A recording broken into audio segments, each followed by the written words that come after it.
Whenever you play Call of Duty, right, there's a point where your character, where he goes, cover me, I'm reloading.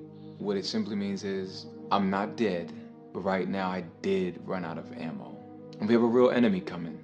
If you don't cover me while I'm reloading, I may not make it.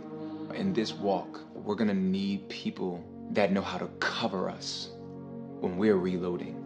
I'm navigating through a breakup and I'm in a lot of pain. Cover me. I'm reloading. Money's very low. I can't seem to make ends meet. Cover me. I'm reloading. I am mourning loss. Family, friends, jobs, you name it. Cover me.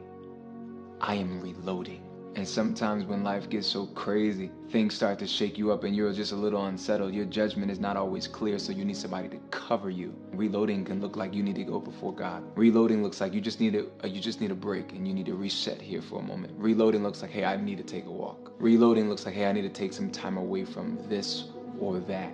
Don't be afraid to ask for help. And I'm encouraging everybody to be praying for your friends. Pray for your people, pray for your family members, and pray for yourself.